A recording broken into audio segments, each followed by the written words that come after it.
Shalom saudara, pernah kan membayangkan berpergian ke suatu tempat yang asing tanpa membawa smartphone? Hal ini mungkin menakutkan bagi sebagian dari kita. Ini menunjukkan betapa teknologi tidak dapat terlepas dari kehidupan manusia.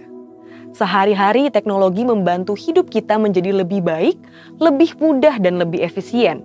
Dari alarm yang membangunkan kita di pagi hari, informasi perkiraan cuaca hari ini, mana rute tercepat ke kantor, jumlah langkah kita setiap hari, hingga memberikan rekomendasi tempat makan yang terbaik. Sebenarnya, sumber teknologi itu dari mana? Mari kita lihat apa yang dikatakan Alkitab. Kitab Kejadian pertama-tama memperkenalkan Allah sebagai Allah pencipta dan manusia adalah salah satu dari ciptaannya. Uniknya, manusia dibentuk menurut gambar dan rupa Allah pencipta itu sendiri. Manusia diberikan perintah untuk menguasai dan mengelola bumi sambil berjalan dalam hubungan yang intim dengan Allah. Namun, karena ketidaktaatannya, manusia melanggar perintah Allah. Menyadari keadaannya telanjang, manusia membuat cawat dari pohon ara. Ini adalah pertama kalinya manusia menciptakan teknologi. Melihat kelemahan dari teknologi pakaian buatan manusia itu, Allah membantu meningkatkan kualitasnya. Bahan pakaian dari daun yang mudah rusak diganti dengan kulit binatang yang lebih tahan lama. Dari sini kita melihat bahwa sumber dari teknologi adalah Allah sendiri. Yakobus 1 ayat 7 menuliskan bahwa setiap pemberian yang baik dan setiap anugerah yang sempurna datangnya dari atas, diturunkan dari Bapa segala terang. Kejadian 1 ayat 31 menyatakan bahwa Allah melihat segala yang dijadikannya itu sungguh amat baik. Jika teknologi itu dari Allah, maka teknologi itu pasti baik bagi manusia. Alkitab mencatat bahwa teknologi terus berkembang dari satu generasi ke generasi berikutnya. Selain itu, ada juga lompatan kemajuan teknologi sebagai akibat dari pewahyuan dari Allah kepada tokoh-tokoh tertentu. Nuh diberi instruksi ilahi untuk membangun satu bahtera yang panjangnya 1,5 kali lapangan sepak bola, lebarnya 2 kali truk kontainer, dan tingginya seperti bangunan 4 lantai. Tanpa teknologi yang hebat, tidak mungkin bisa dibangun satu konstruksi sebesar ini. Bagaimana dengan teknologi yang dijelaskan Yusuf kepada Firaun mengenai cara menyimpan gandum yang luar biasa banyaknya dalam 7 tahun kelimpahan, sehingga dalam 7 tahun masa kekeringan, gandum itu tidak busuk? Mendengar hal ini, Firaun berkata bahwa Yusuf adalah seorang yang penuh dengan roh Allah, yang demikian berakal budi dan bijaksana. Bezalel dan Aholiab membantu Musa membangun bait Allah di padang gurun dipenuhi roh Allah sehingga mampu membuat suatu tempat yang layak untuk Allah yang Maha Kudus hadir dan menyatakan kemuliaannya. Roh Kudus memberikan pewahyuan kepada orang percaya untuk menjadi unggul dalam teknologi. Jadi bagi saudara yang bekerja dalam bidang penelitian dan perkembangan teknologi, sungguh-sungguhlah mendalami ilmu yang saudara miliki dan mintalah pengurapan dari Roh Kudus untuk mendapat hikmat bagi terobosan-terobosan teknologi yang berguna untuk kehidupan manusia dan kepentingan kerajaan Allah. Namun, kejatuhan manusia dalam dosa juga memberi dampak buruk atas teknologi. Hal ini ditunjukkan dengan berbagai penyalahgunaan teknologi yang ada, seperti obat anestesi yang bermanfaat dalam dunia medis diselewengkan menjadi narkoba yang merusak generasi. Internet yang memudahkan hidup manusia disalahgunakan untuk penyebaran konten pornografi. Menyadari manfaat teknologi dan kemungkinan penyalahgunaannya, kekristenan tidak anti teknologi. Gereja justru memberikan sumbangsih bagi perkembangan teknologi. Sebagai contoh, University of Paris di bawah pengawasan Cathedral of Notre Dame de Paris diakui sebagai pusat intelektual di Eropa pada abad pertengahan. Thomas Aquinas, salah satu tokoh dari sekolah tersebut, adalah seorang filsuf yang diakui dunia sekaligus seorang ahli teologi yang memberikan kontribusi besar kepada doktrin gereja. Albertus Magnus, seorang ahli teologi, juga menguasai ilmu botani, kimia, metafisika, dan ilmu pengetahuan lainnya. Ini bukti bahwa seorang yang rohani juga dapat unggul dalam ilmu pengetahuan. Sejalan dengan itu, kelompok Pentakosta juga sangat terbuka terhadap teknologi dan perkembangannya. Dalam buku Thinking in Tongues, James K.A. Smith memberikan gambaran mengenai spiritualitas Pentakosta sebagai berikut. Yang pertama, keterbukaan radikal kepada Allah. Dalam hal teknologi, kelompok Pentakosta terbuka bagi kegerakan Roh Kudus dinyatakan melalui teknologi. Yang kedua, Roh Kudus dipercaya turut hadir dalam ciptaan Allah dan dalam ciptaan manusia. Yang ketiga, kelompok Pentakosta percaya bahwa tubuh dan dunia materi tidak jahat, sehingga penggunaan dan perkembangan teknologi untuk kemajuan dunia materi dianggap tidak salah selama diarahkan untuk kepentingan kerajaan Allah dan kebaikan umat manusia. Keempat, pengetahuan dapat bersumber dari perasaan dan pengalaman yang disampaikan dalam bentuk cerita atau narasi. Yang kelima, orientasi terhadap akhir zaman terkait dengan pekerjaan misi dan penegakan keadilan. Teknologi ditujukan untuk mendukung pekerjaan misi dan mewujudkan keadilan sosial dalam masyarakat. Teknologi penting dalam mendukung penggenapan amanat agung Tuhan Yesus. Di era Pentakosta ketiga ini, janganlah takut untuk memanfaatkan dan menjadi unggul dalam pengembangan teknologi yang ada untuk kepentingan kerajaan Allah. Dengan kuasa Roh Kudus dan dukungan teknologi, kiranya setiap kita dipakai Tuhan untuk menyelesaikan amanat agung Tuhan Yesus. Saudara, untuk penjelasan lebih lengkapnya dari tim teologi kami, silakan klik link yang ada di atas atau scan QR Code yang tersedia. Maranatha, Tuhan Yesus memberkati.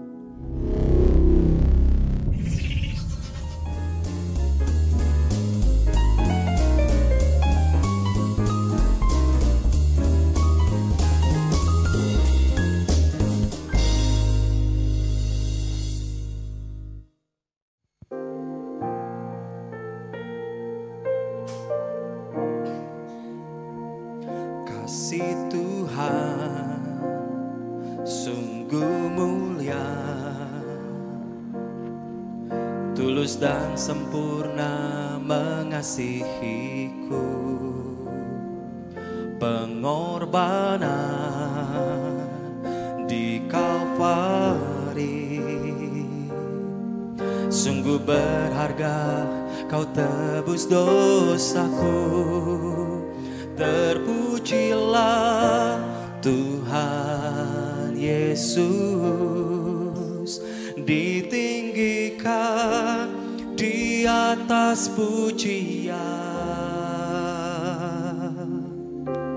Dari dalam lubuk hatiku, ku sujud dan berterima kasih.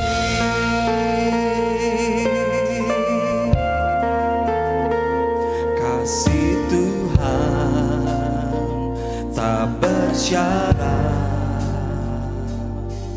tak seperti cinta yang ada di dunia, selalu memberi lebih dari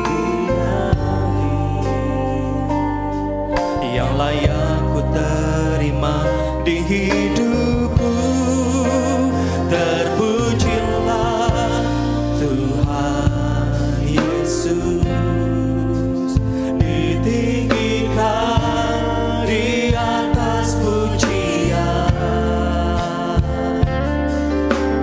Dari dalam lubuk hatiku, ku sujud dan berterima kasih. Terpujilah, terpujilah Tuhan Yesus, ditinggikan di atas pujian. Dari dalam lubuk hatiku, ku sujud dan berterima kasih. Katakan salibmu, salibmu, kemenangan, kemenanganku. Bilurmu, bilurmu, kesembuhan, kesembuhanku. Salibmu, salibmu, kemenanganku. Bilurmu, kesembuhan, kesembuhanku.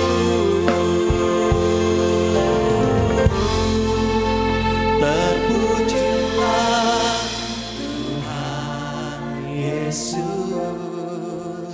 ditinggikan di atas pujian. Dari dalam lubuk hatiku, ku sujud dan berterima kasih. Mari bangkit berdiri bersama-sama. Terpujilah Tuhan Yesus, ditinggikan di atas pujian. Dari dalam lubuk hatiku, ku sujud dan berterima. Terpujilah, terpujilah Tuhan Yesus, ditinggikan di atas pujian. Dari dalam lubuk hatiku, ku sujud dan berterima kasih. Dari dalam lubuk hatiku, ku sujud dan berterima kasih. Dari dalam lubuk hatiku, ku sujud dan berterima kasih. 1 menit tepuk tangan buat Tuhan dengan sorak-sorai. Haleluya, haleluya, haleluya. Lebih meriah lagi. Glory. Haleluya. Mari angkat kedua tanganmu. Yesus,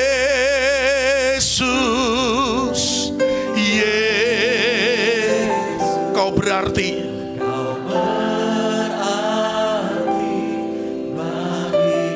Dia hadir, katakan Yesus, Yesus, Yesus, Kau segalanya. Serukan kembali, Yesus, Yesus, haleluya. Kau berarti.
pujian penyembahan kami menjadi dupa yang harum di hadapan-Mu.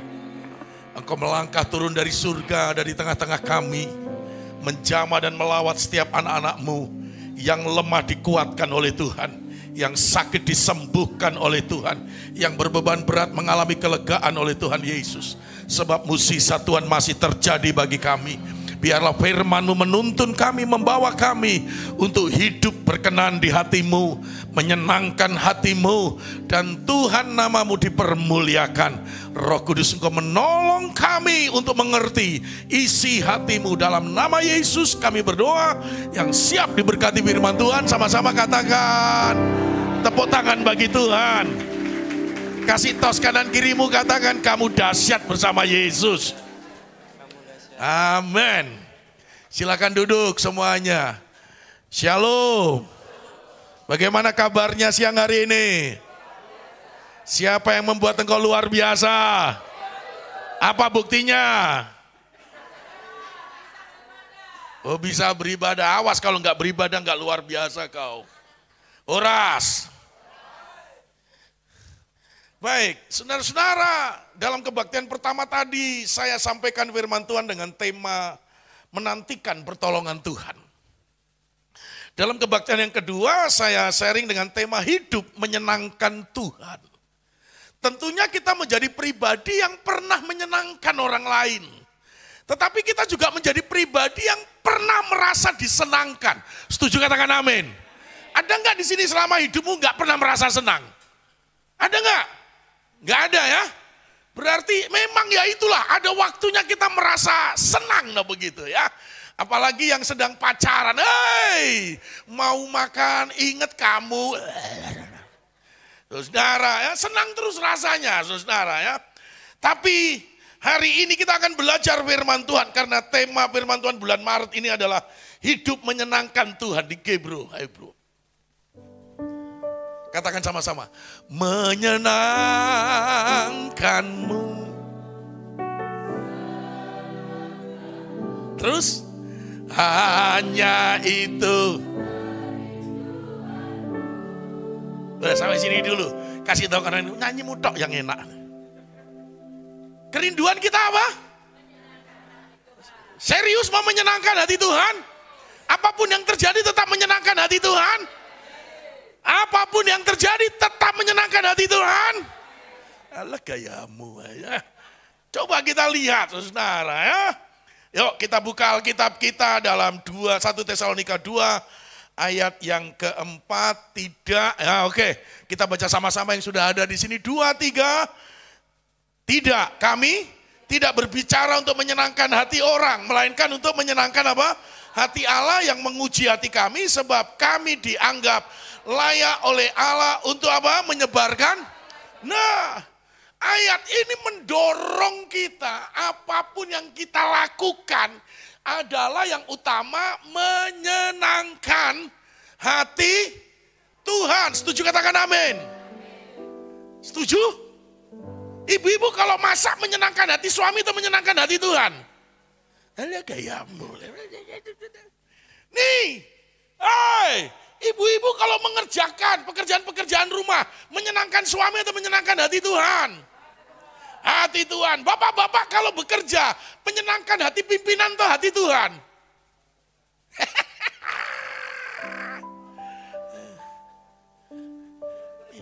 Dua-duanya. Ini Bapak Ibu Saudara. Anak-anak, kalau kamu belajar, kamu kuliah yang baik, dapat nilai baik, untuk menyenangkan hati orang tua atau menyenangkan hati Tuhan? Orang tua, itulah prioritasnya. Ya memang orang jujur begitu. Nah saudara, penting ini di sini. Apapun. Kamu main aja di G bro. Kan PK-nya sama tuh, main gak main. G ya. Apapun G. Apapun di G bro. Apapun yang terjadi, selalu ku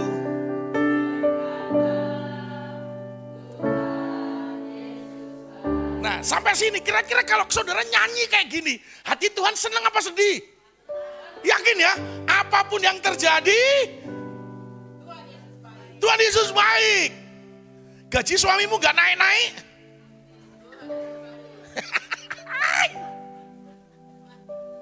Halo, suami-suami gak dimasakin istri? Ibu-ibu yang ngomong. Ya kan?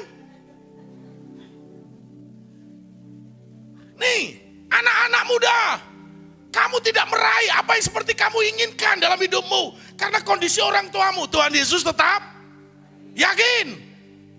Nih, kalau kita bisa ngomong kayak begini, dalam situasi, keadaan, cuaca, musim apapun, mantap. Kasih tahu kanan kirimu, mantap.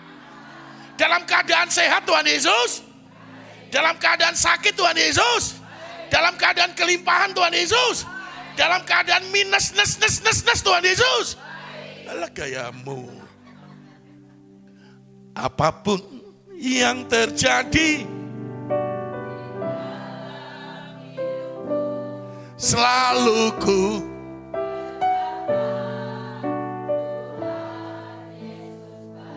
suamimu di PHK,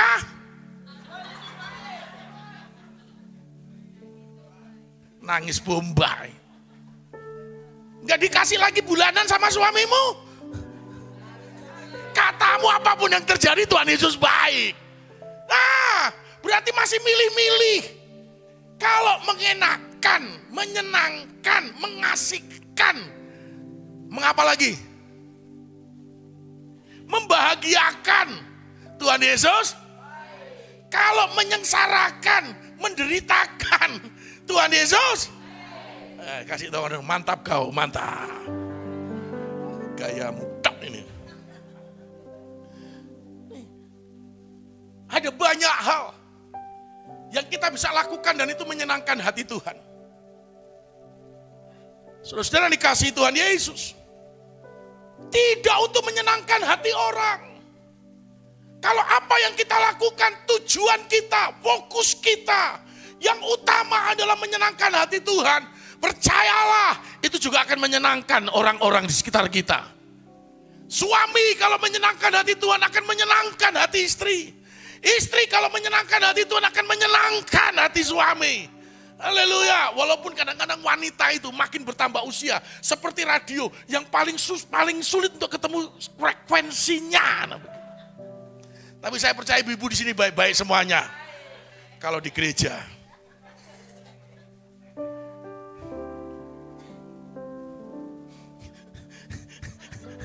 Iya kan? Udah mulai ada yang protes, saudara. Tidak apa-apa, hari ini kita pulang jam 2, semua siap? Saya tidak siap, kamu sendiri sampai jam 2. Ayo, senangkan hati Tuhan. Kita aja disenengin, kita pun juga pengen menyenangkan yang menyenangkan kita. Apalagi Tuhan kita senangkan. Pasti, sudah pasti Tuhan akan menyenangkan kita. Setuju katakan amin. Nah, mari kita lanjutkan Bapak Ibu Saudara. Di tahun penuaian jiwa-jiwa dan penuaian berkat materi, maka yang harus dilakukan, yaitu apapun yang terjadi. Nah, seperti lagu ini, kita habiskan aja. Apapun yang terjadi, selalu ku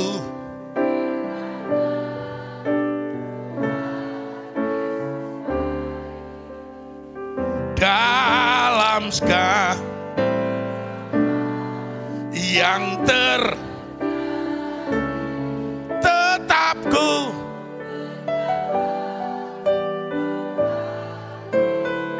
wes sampai sini. Kasih tahu kanan kirimu, ingat itu.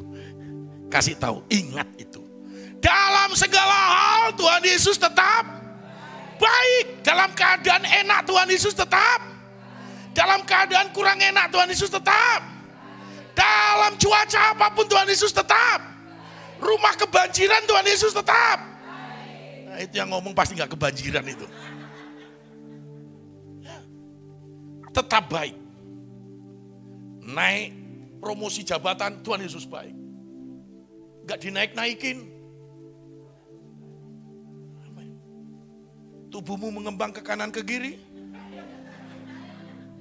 tubuhmu langsing, sing.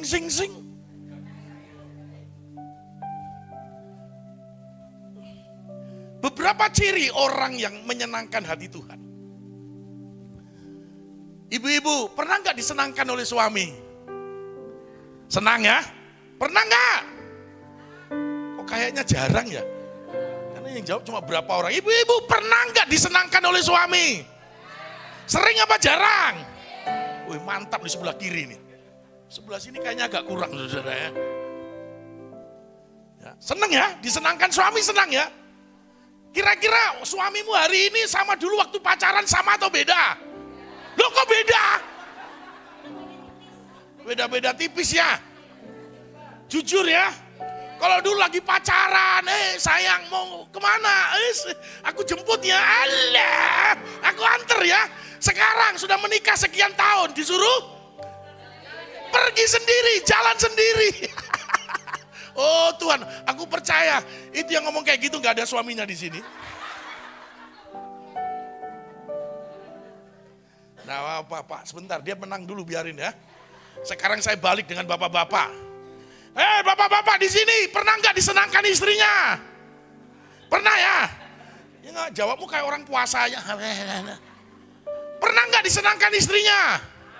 Sering apa jarang? Wih.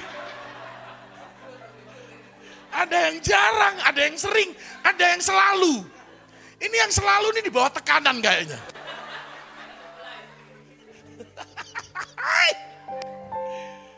Seneng gak kalau disenangkan istrinya? Senang. Tuh denger Bu, seneng tuh kalau disenengin. Anak-anak sekarang pernah gak disenangin orang tua? Enggak. Gimana orang tuamu? Oh kepahitan itu mesti ikut AMC itu. Kira-kira kalau Tuhan kita senangkan, senang gak? Kalau kita disenangkan Tuhan, senang gak kita? Beberapa ciri orang-orang yang menyenangkan hati Tuhan. Yang pertama, ketaatan akan perintah firman Tuhan. Yuk kita baca yang ada di ayat di situ di slide. Yohanes 4 ayat 34. 2, 3. Kata Yesus, makananku ialah melakukan kehendak Dia yang mengutus aku dan menyelesaikan apa? Nah, pekerjaannya. Yesus taat terhadap apa yang diperintahkan oleh Bapaknya. Bahkan dalam Filipi 2 ayat 5-7, taat menderita, taat sengsara, bahkan taat sampai kematiannya. Teladan kita Tuhan Yesus. Bukan jemaat sini, jemaat di luar sana. Taat sama Tuhan kalau lagi senang. Taat sama Tuhan kalau lagi berlimpah-limpah. Taat sama Tuhan kalau lagi sukses. Taat sama Tuhan kalau lagi berhasil. Kalau lagi minus, lagi berkurang, lagi gak ada apa-apa. Hei, kasih tahu kanan kirimu, harus tetap taat. Menyenangkanmu, senang, hanya itu. Oh, menyenang, senangkan hatimu.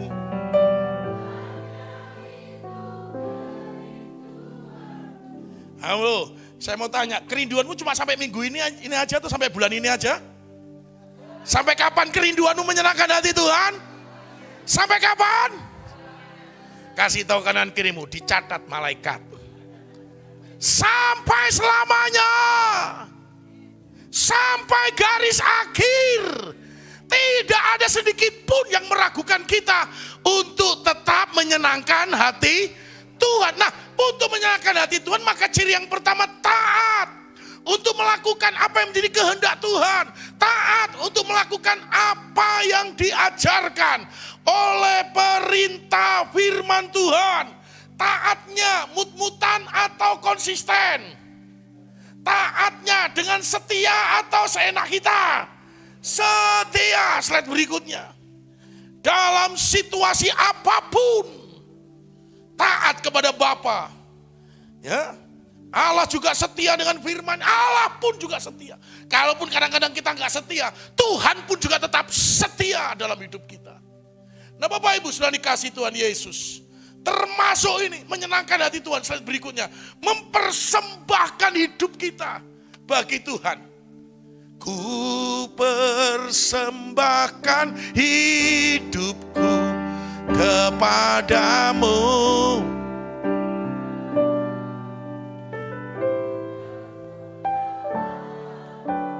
Ku kan hidup ini sebagai yang berkenan. Yang berkenan.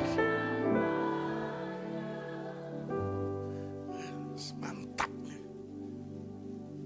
Aku tahu kalian suka memuji menyembah Tuhan. Tapi jangan hanya pintar nyanyi. Kasih tahu kanan kirimu, lakukan. Persembahkan hidup. Itu menyenangkan hati Tuhan. Hatimu milik siapa?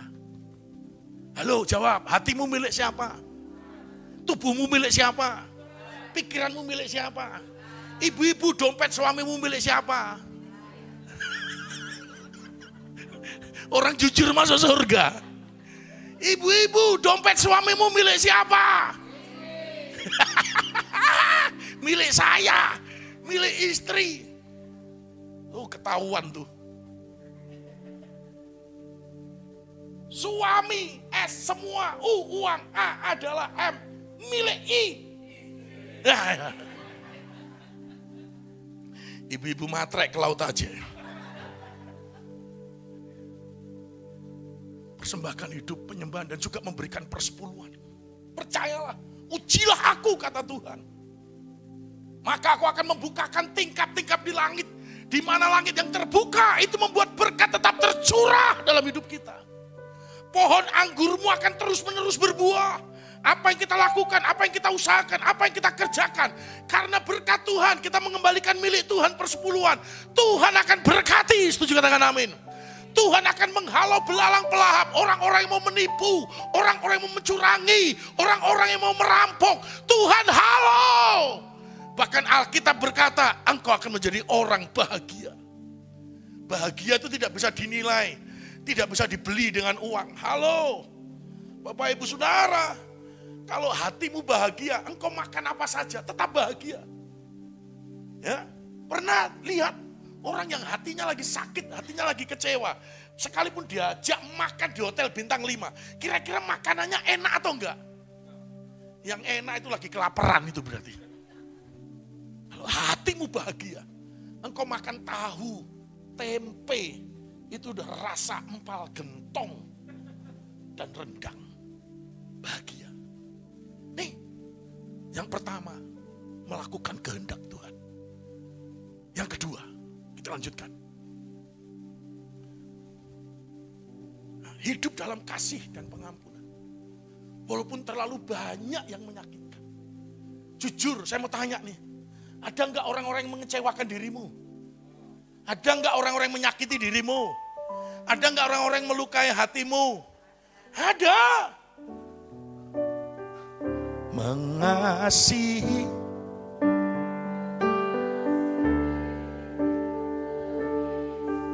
Ulangi, mengampuni sekarang. Mengampuni.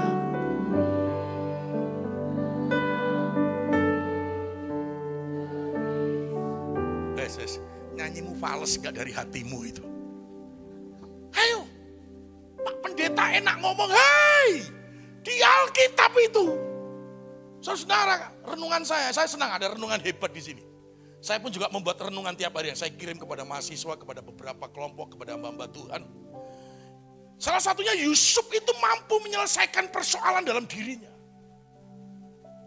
Pepatah Tionghoa berkata begini, orang yang menusuk dengan dalam, itu orang yang paling dekat dalam hidupnya. Jujur ibu-ibu, siapa yang paling dekat dalam hidupmu? Yang kuat ibu-ibu, siapa yang paling dekat dalam hidupmu? Suami. Berarti dia orang yang paling potensi untuk melukai hati kita. Sekarang saya tanya, bapak-bapak, siapa orang yang paling dekat dalam hidupmu? Hah? Awas kau, sekretaris Pak. Istri. Berarti istri yang paling dekat dengan suami, potensi untuk melukai. Menantu-menantu, siapa yang paling dekat dalam hidupmu? Mertua. Tadi dalam ibadah pertama saya katakan, kenapa Daud menantikan pertolongan Tuhan? Karena nggak mungkin dia mengangkat pedang. Padahal Daud itu pegang pedangnya Goliat, saudara. Nggak mungkin dia mengangkat pedang lalu lawan Saul, mertuanya sendiri. Dalam situasi yang sulit seperti itu, maka dia menantikan pertolongan Tuhan. Nih, kasih dan pengampunan. Ada 4 tingkatan kasih. Yang pertama adalah kasih eros. Yang kedua kasih philia. Yang ketiga kasih storge. Maka yang keempat adalah kasih agape. Agape itu kasih tanpa syarat. Slide berikutnya kita baca. Nih, ayo kita baca. 2-3, Matius 5:44. 2-3, tetapi aku berkata kepadamu apa? Kasihilah musuhmu dan berdoalah bagi mereka yang menganiaya kamu, menyakitkan kamu, melukai hatimu. Kasihi. Ini pengkhotbahnya marah-marah tuh. Terserah kau. Yang penting pulang hidupmu menyenangkan hati Tuhan. Aku mengasihi Engkau, Yesus, dengan sampai sini dulu. Kalau kamu mengasihi Tuhan dengan segenap hatimu, berarti tidak ada sedikit pun luka batin dalam hatimu, tidak ada sedikit pun dendam, bahkan jengkel tidak ada. Sebab kalau ada itu tidak berkenan. 1 Yohanes 4 ayat 20.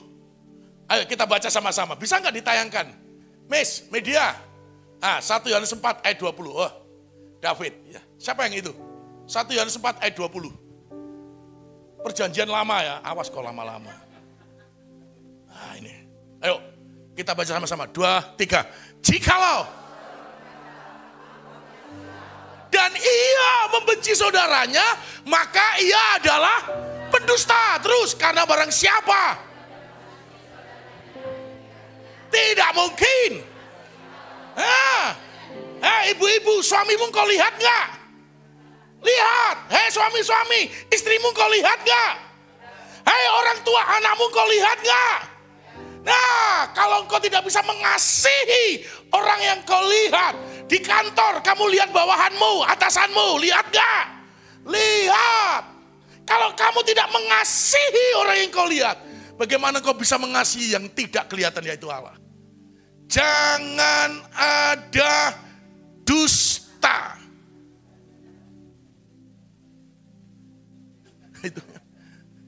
Itu kan pendusta.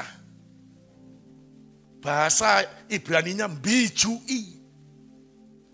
Bahasa Yunaninya margabus. Bahasa Batak itu. Ayo. Gimana kita mau menyenangkan hati Tuhan? Renungan saya tadi pagi itu, Tuhan tahu segalanya sampai kedalaman hati kita. Sebab itu hari ini bisa jadi ada orang-orang yang menyakiti, menyusahkan, memfitnah, merendahkan, menghina. Dan itu melukai secara manusiawi. Tapi karena kita mengasihi Tuhan, maka kita mau mengampuni. Kenapa? Karena Tuhan sudah mengasihi kita. Bahkan Tuhan juga mengampuni dosa kita yang lebih banyak daripada orang yang melukai hati kita. Saudara mau menyenangkan hati Tuhan? Kasih tahu kanan kirimu, jangan ada dusta di antara kita.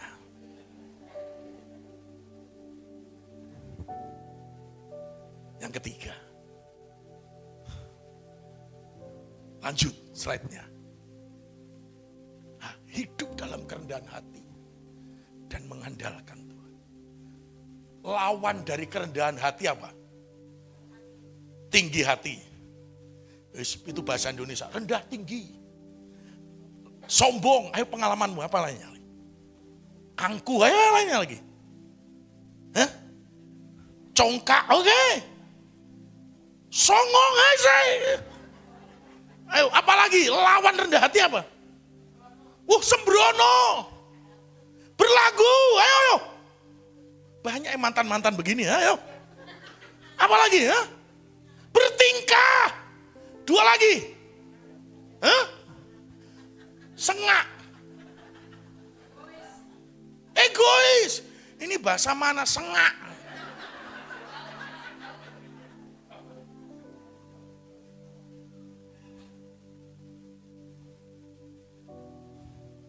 Ayo kita baca ayatnya.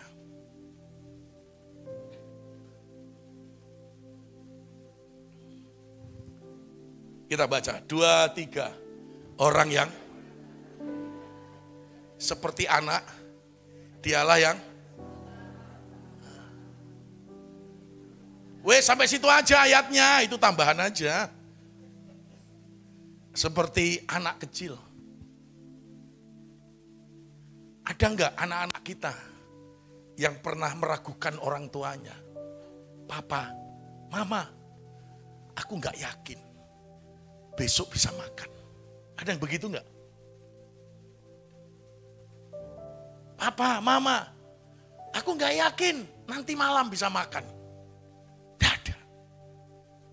Percaya penuh. Mengandalkan orang tuanya. Bergantung, demikian juga dengan Tuhan. Bukankah dia Bapa yang baik? Dan selalu memberikan yang terbaik? Haleluya.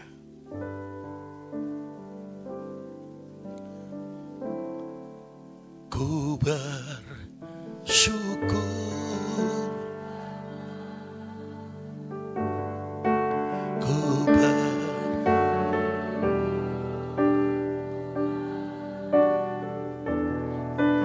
Buat kasih di dalam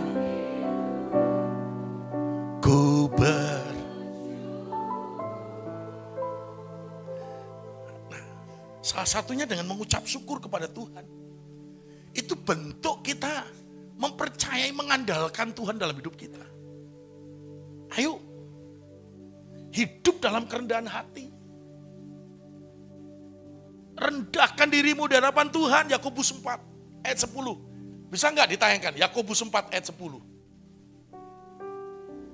Setiap hari, bila engkau tak besertaku,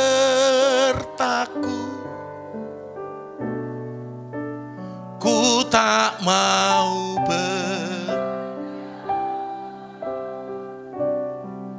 ku perlu pimpin langkahku. Kasih. Wes, sampai situ. Kita baca 2-3. Rendahkanlah dirimu. Dan ia akan. Percaya tahun ini akan ditinggikan Tuhan. Percaya tahun ini akan diangkat Tuhan. Percaya tahun ini akan dibawa ke dimensi yang lebih lagi. Berikan tepuk tangan bagi Allah kita. Nih, kalau engkau gak menyertai aku Tuhan, aku gak mau melangkah. Itu bentuk kerendahan hati dan mengandalkan Tuhan. Kalau engkau gak berjalan di depanku Tuhan, aku tidak tahu mesti bagaimana. Itu bentuk kerendahan hati dan mengandalkan Tuhan. Tuhan tahu sampai kedalaman hati kita.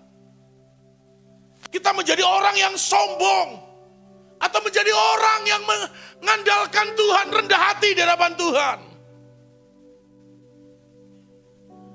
Lagi menderita, bukan jemaat sini ya, jemaat di luar sana.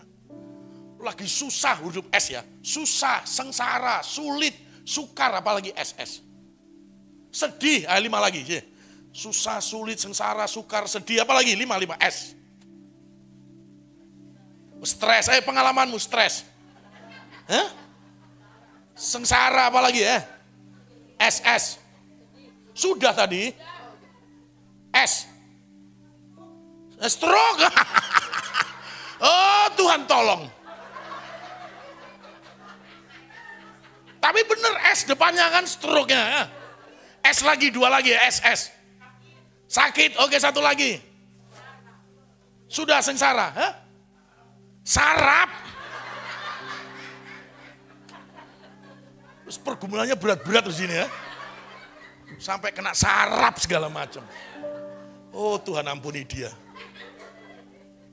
Bila kau izinkan sesuatu ku percaya semua untuk.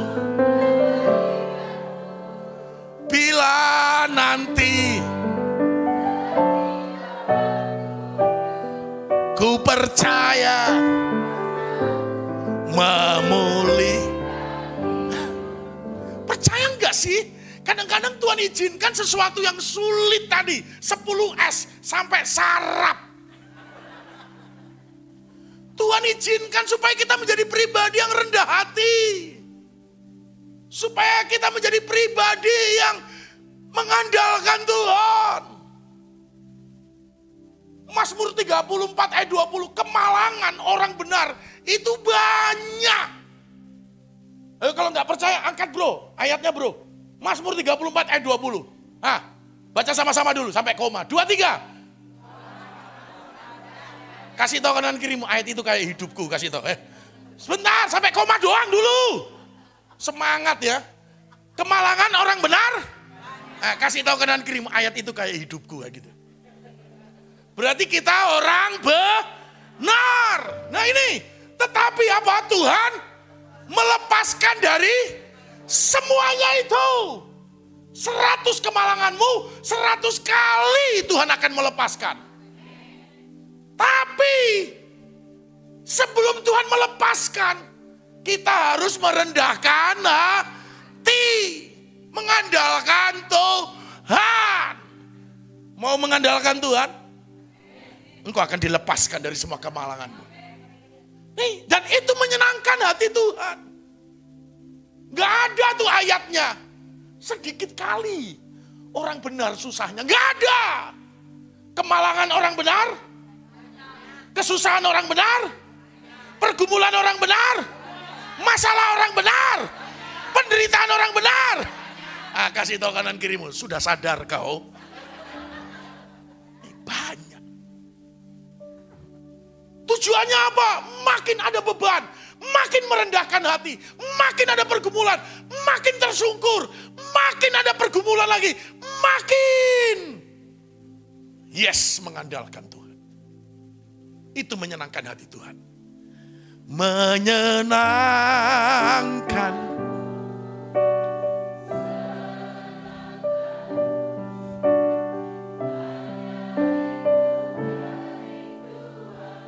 Sampai sini.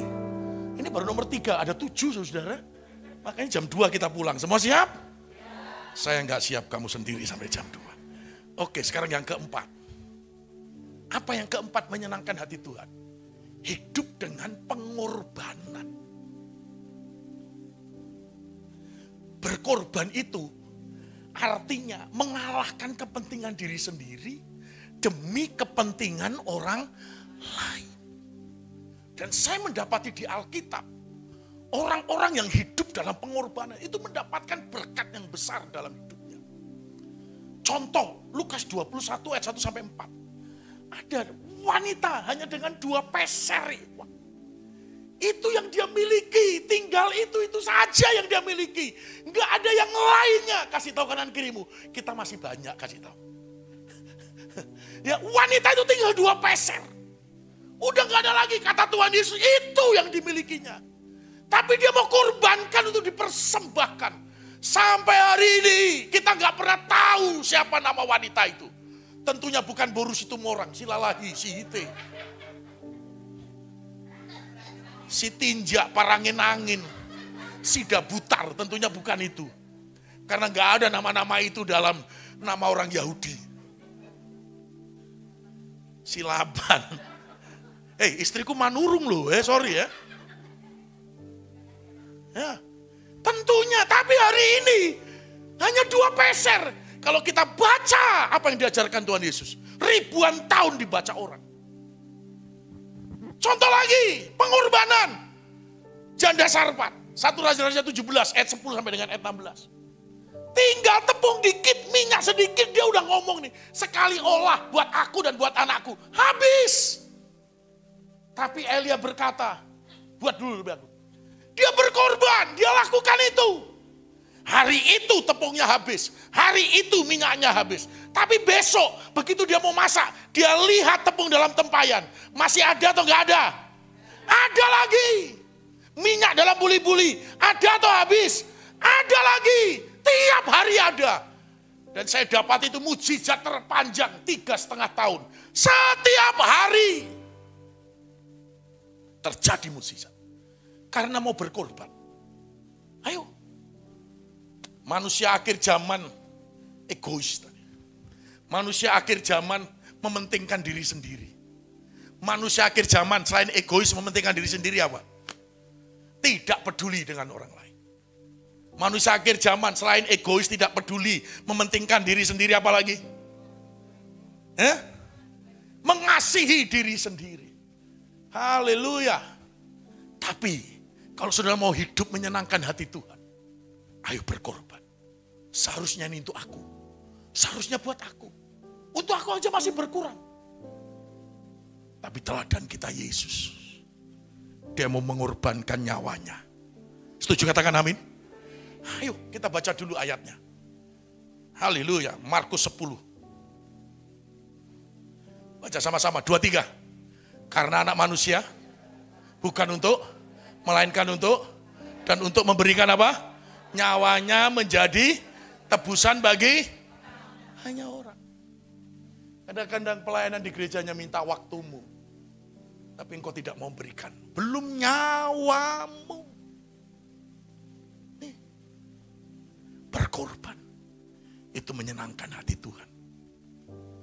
1 Raja-Raja 18. Air menjadi sesuatu yang mahal pada zamannya. Karena sedang terjadi musim kemarau, musim kekeringan. Tapi Elia mempersembahkan banyak air. Untuk saudara. Yes. Memberikan air ketika dia membangun mezbah. Kejadian 26 di tengah-tengah musim kekeringan dan kelaparan. Ishak berkorban banyak menabur. Dengar baik-baik.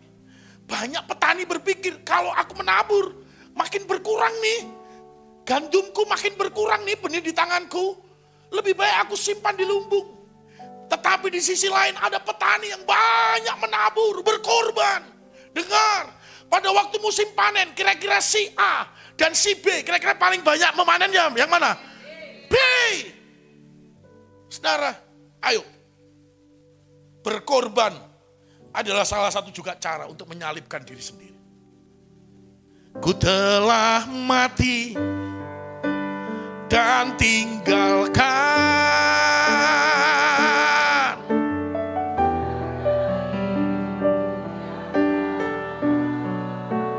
apa? Semua dan tak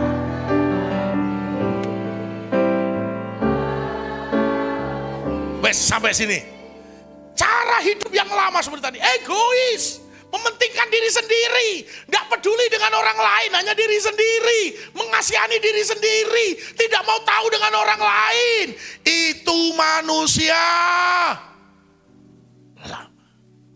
Kasih tahu kanan kirimu, sudah mati. Amin.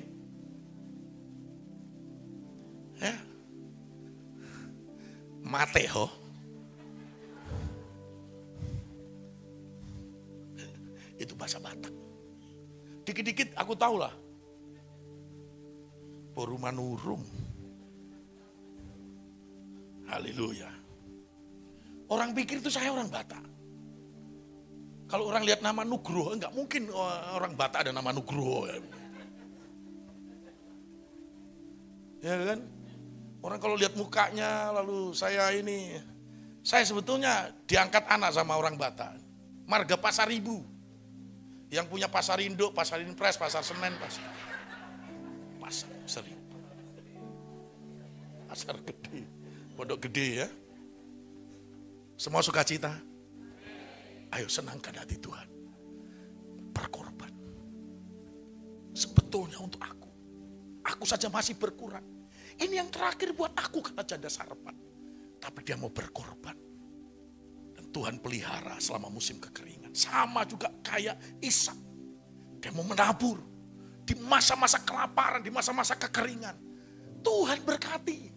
Yang lain, saudara, tidak pernah menuai sampai 100 kali lipat. Kejadian 26 ayat 12. Tuhan memberkati Ishak. Saya percaya taburanmu juga Tuhan berkati 100 kali lipat. Yang kelima, menyenangkan hati Tuhan. Kesabaran dan ketekunan dalam menantikan janji-janji Tuhan. Sabar. Masih ada enggak janji Tuhan yang belum tergenapi dalam hidupmu?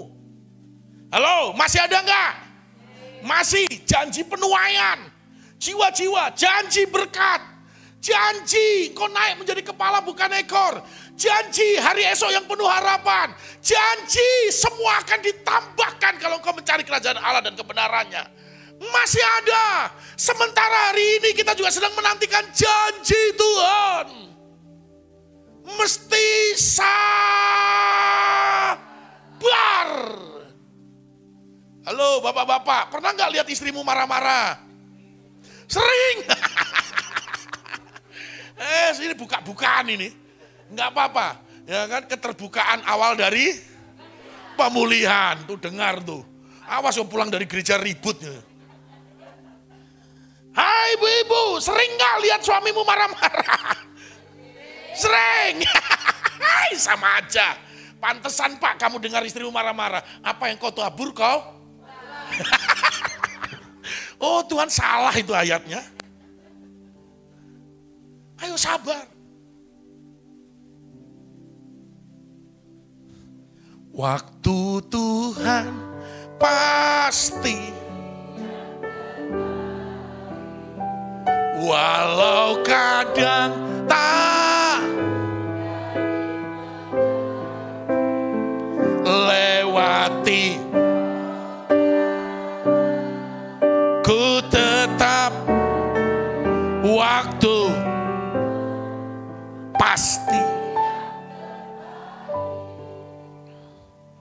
Ada banyak contoh di Alkitab orang-orang yang sabar. Hana, sabar. Sekalipun dia diperlakukan dengan tidak manusiawi oleh suaminya dan madunya yang bernama Penina. Elkana dan Penina. Hana sabar. Sampai akhirnya dia dapatkan Samuel. Yusuf untuk menantikan janji Allah seperti yang dia lihat dalam mimpinya.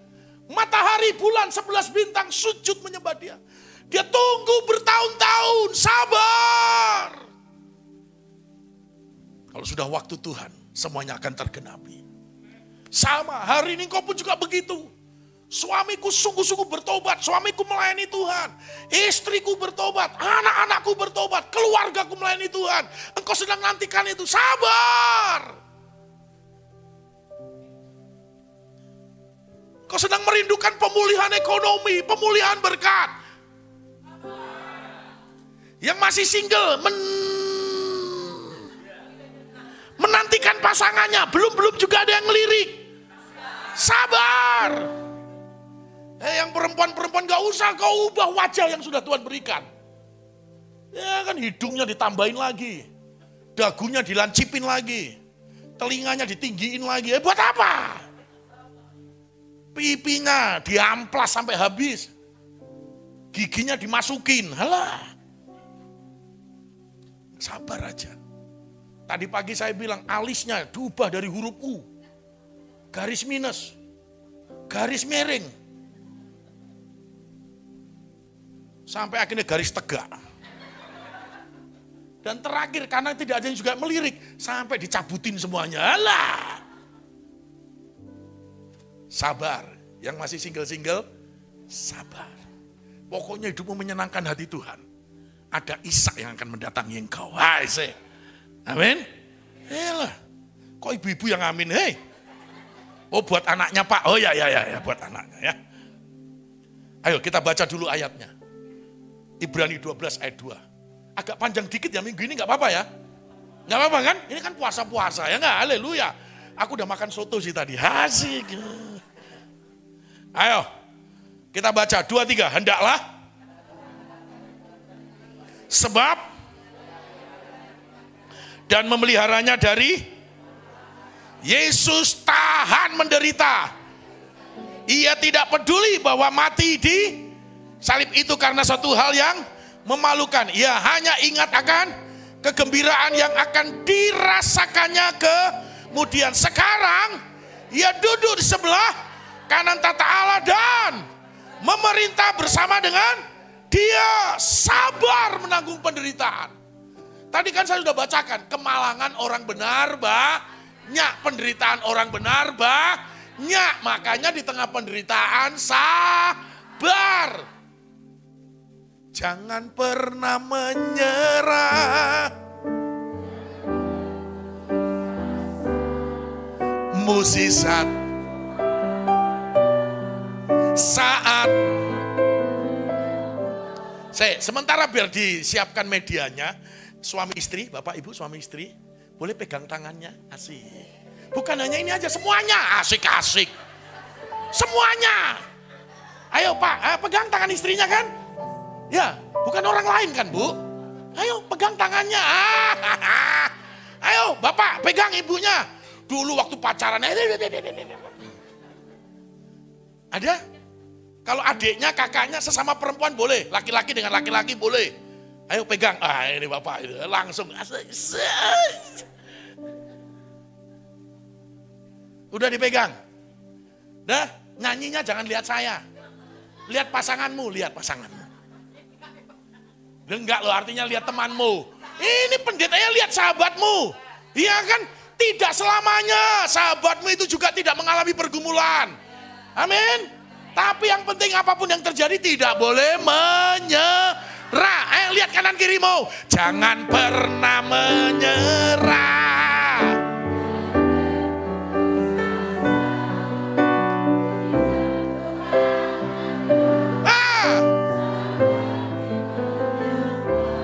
Terus. Jangan. Terus.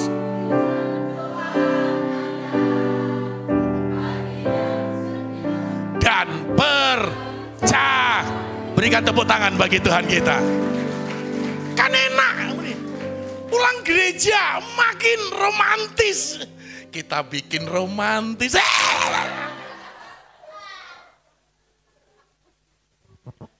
Kan enak pulang gereja kayak begini. Kita nggak akan menyerah kalau kita bisa sabar.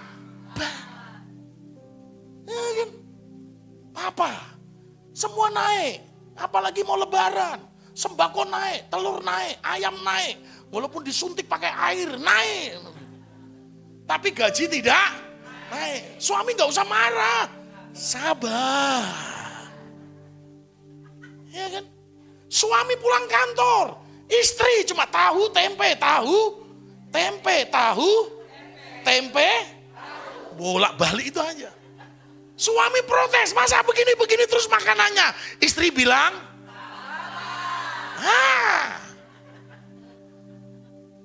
kan enak keluarga. Ya kan, Mazmur 133, apapun bisa terjadi dalam keluarga. Tapi kalau reaksi, respon, dan keputusan kita tetap rukun, maka berkat Tuhan akan ngalir. Haleluya. Tumben sadar kau. Nih.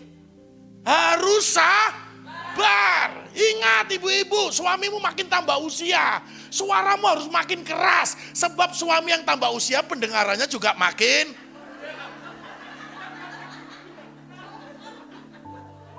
Bapak kita. Makanya jangan marah-marah. Responnya juga makin cepat atau makin lambat? Makanya ibu-ibu harus sabar. Bapak-bapak, istrimu juga makin tambah usia. Frekuensinya makin susah ditemukan. Kok nggak ngerti-ngerti ya? Suami-suami harus sabar. Karena pikiran istrimu banyak. Beli cabai ya enggak? Ya sabar aja. Haleluya.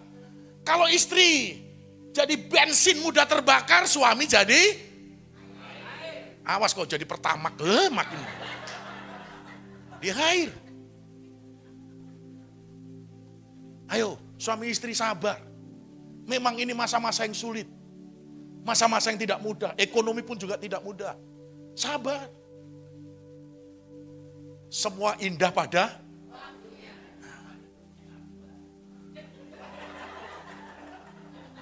sebelahnya istrinya bukan? Kok nggak digandeng tadi?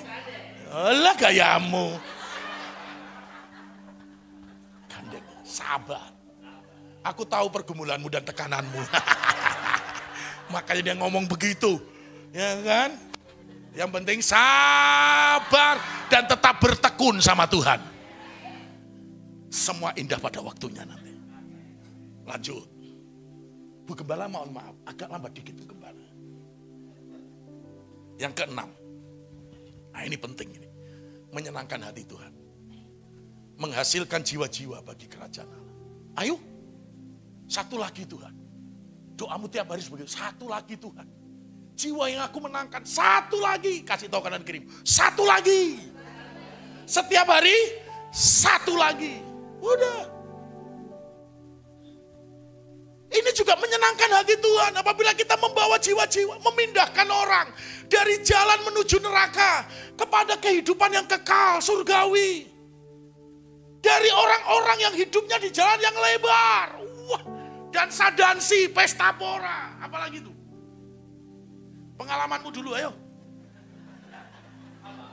Jalan lebar. Suka shopping. Suka shopping itu jalan lebar ya. Awas besar pasak daripada tiang. Oh cari diskon. Ibu Gembala ini jemaatmu kayak gini ternyata. Awas kok dikejar-kejar pinjol kau. Ayo, saudara-saudara, ini senangkan hati Tuhan. Menyenangkanmu. Hanya itu.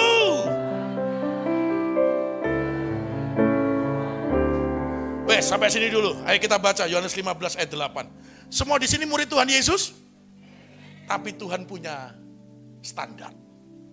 Kalau kamu murid Tuhan Yesus. Ayo baca sama-sama ini. 2, 3.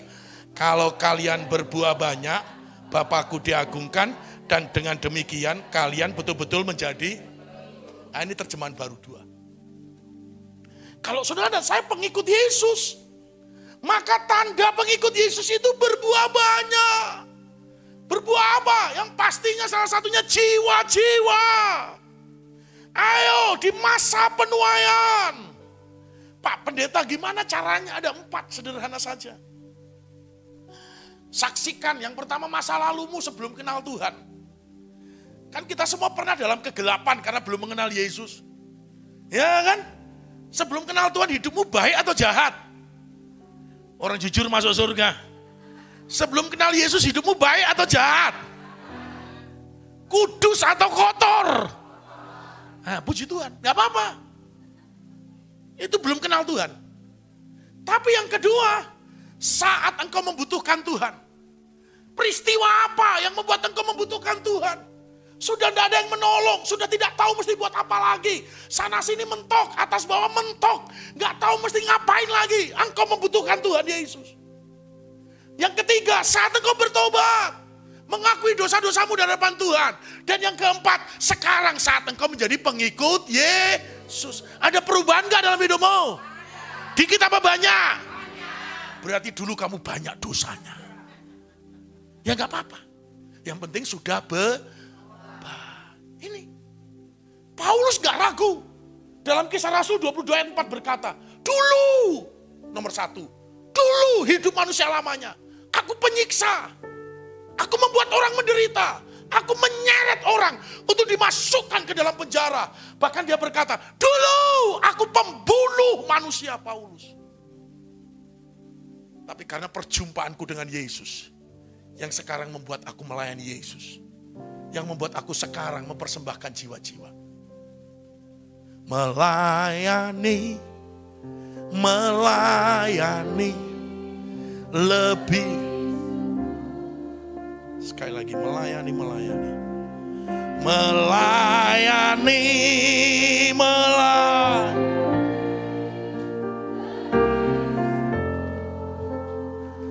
Tuhan lebih dulu. Tuhan lebih melayani kepadaku, melayani.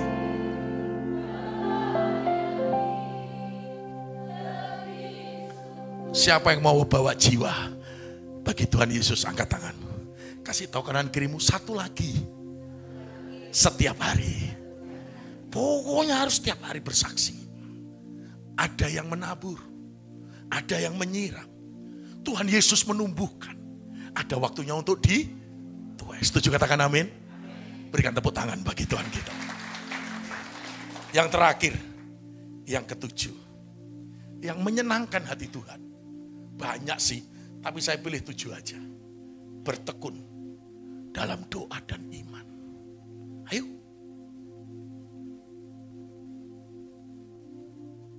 Orang yang menabur benih, kata-kata doa. Sambil mencucurkan air mata karena beban yang terlalu berat. Karena tekanan yang hebat. Suatu saat Tuhan menjamin ada kepastian. Dia akan pulang dengan sorak-sorai sambil membawa. Setuju katakan amin? Doamu akan dijawab oleh Tuhan. Doamu akan dikabulkan oleh Tuhan. Pernah doamu dijawab Tuhan? Sering atau jarang? Yes, karena lihat wajahmu juga banyak pergumulan. Gak apa-apa. Jadikan setiap pergumulan menjadi arena, menjadi tempat untuk Tuhan melakukan mukjizat. Bagaimana caranya? Bertekun dalam doa dan beriman. Haleluya. Tadi pagi lagunya, berkali-kali Tuhan sudah menolong. Berkali-kali Tuhan sudah kuatkan.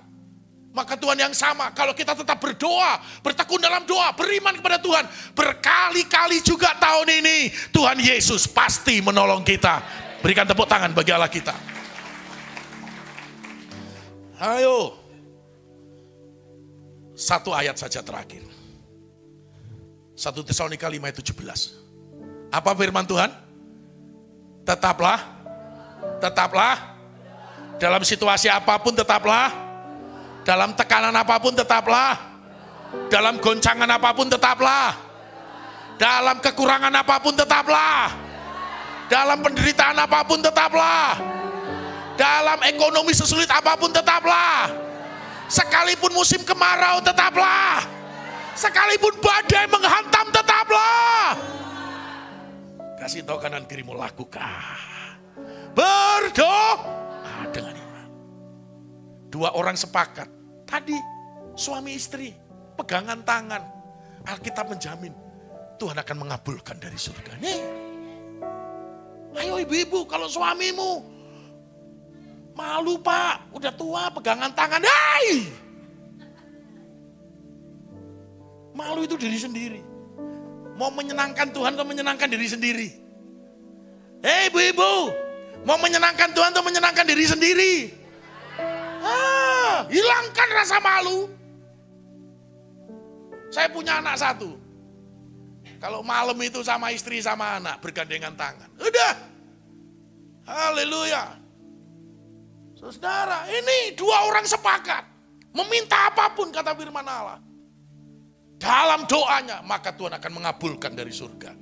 Ayo suami istri. Nggak usah egois malu. Semalu itu cuma menyenangkan dirimu. Pulang dari tempat ini. Menyenangkan diri atau menyenangkan Tuhan? Ayo suami-suami, menyenangkan diri atau menyenangkan Tuhan? Malu mah. Udah dilihat anak-anak. Say! Justru harus tunjukkan kepada anak-anakmu yang sudah remaja, yang sudah pemuda-pemudi. Engkau suami yang tetap harmonis. Setuju katakan amin? Suami yang tetap sehati dengan istri. Ini anak-anak hari ini butuh keteladanan.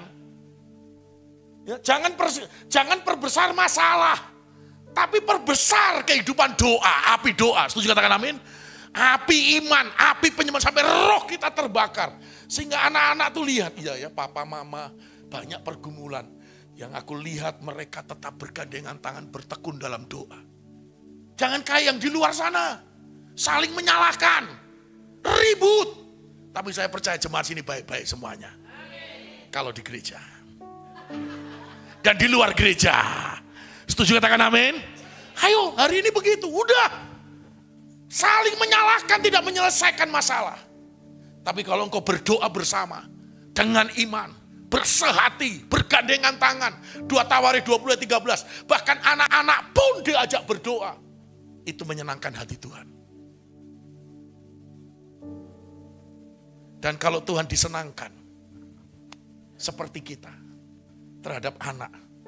Kalau anak menyenangkan kita, yang terbaik pun juga kita berikan sama anak kita.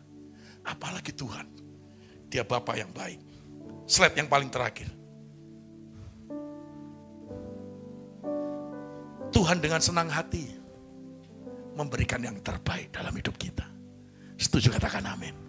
Siapa yang rindu menyenangkan hati Tuhan? Tuhan, ku mau menyenangkan. Worship leaders. Tuhan, bentuklah hati jadi bejana untuk cemerlang bagai emas murni. Tuhan ku serahkan, Tuhan ku serahkan hatiku. Semua ku berikan padamu. Kuduskan hingga tulus selalu. Agar aku menyenangkanmu. Menyenangkan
yang menyenangkan Tuhan Yesus,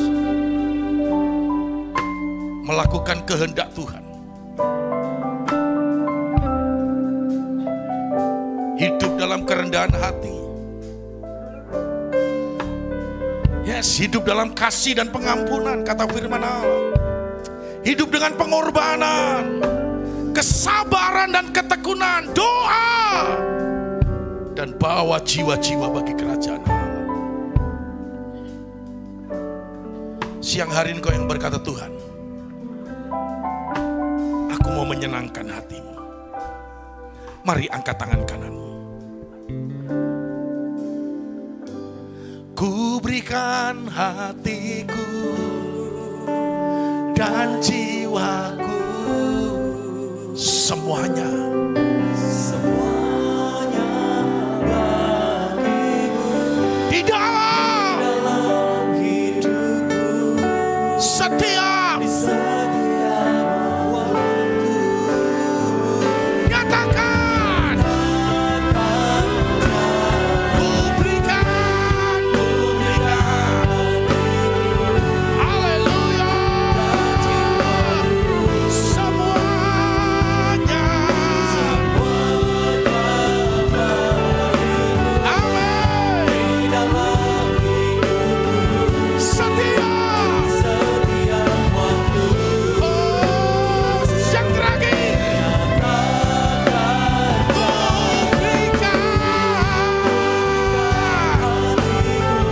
yes, semua untuk menyenangkanmu, semuanya bagimu.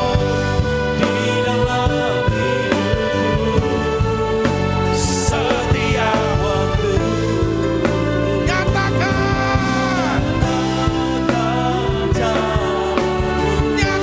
jalanmu, sekali lagi, nyatakan Tuhan Yesus, nyatakan jalanmu. Serukan haleluya, haleluya, haleluya. Lebih meriah lagi tepuk tangan bagi Yesus.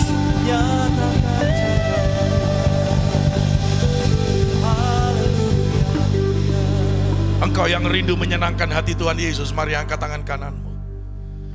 Biarlah kami mentaati firman-Mu dan melakukan firman-Mu. Biarlah kami hidup dalam kasih-Mu. Biarlah kami selalu berkorban untuk menyenangkan hati-Mu. Biarlah kami selalu sabar untuk menantikan janji-janji-Mu. Biarlah kami juga Tuhan selalu membawa jiwa-jiwa, bahkan kami tekun berdoa di hadapan-Mu. Berkati setiap anak-anak-Mu di tempat ini. Yang terbaik tahun ini Tuhan limpahkan. Tuhan curahkan penuaian jiwa-jiwa, penuaian berkat. Tuhan nyatakan. Biarlah setiap hari, setiap saat hidup kami menyenangkan Engkau Tuhan Yesus. Dalam situasi keadaan cuaca apapun, kami tetap menyenangkan hati Tuhan. Nama Tuhan dipermuliakan. Haleluya. Berkati anak-anak-Mu. Berkati apa yang dilakukan oleh tangannya.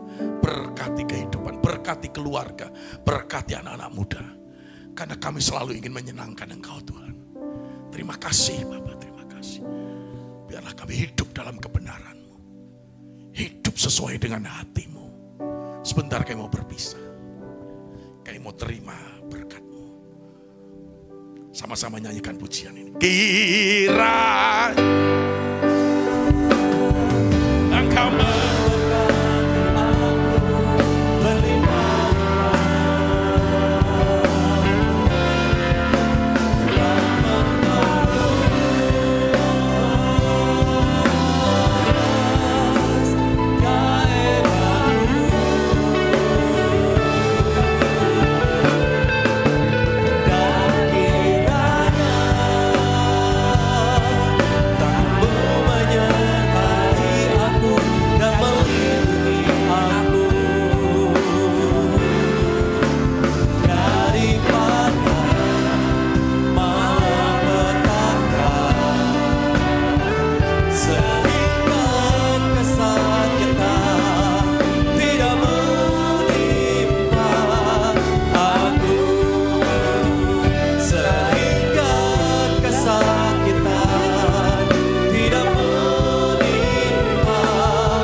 setuju menyenangkan hati Tuhan? Artinya kita berhenti untuk marah-marah. Kita berhenti untuk curang. Kita berhenti untuk bohong. Kita berhenti untuk menipu dan seterusnya. Yang setuju katakan amin. Mari siapkan hatimu dan bawalah pulang berkat Tuhan. Berkat damai dan sejahtera yang berlimpah-limpah. Kasih dan anugerah yang dahsyat dari Allah Bapa di surga, dan teruslah berjanji makin hari makin intim dengan Tuhan di dalam Roh Kudus-Nya pada hari ini sampai Tuhan datang kembali. Yang setuju bersama-sama katakan amin. Tuhan Yesus memberkati. Selamat hari Minggu.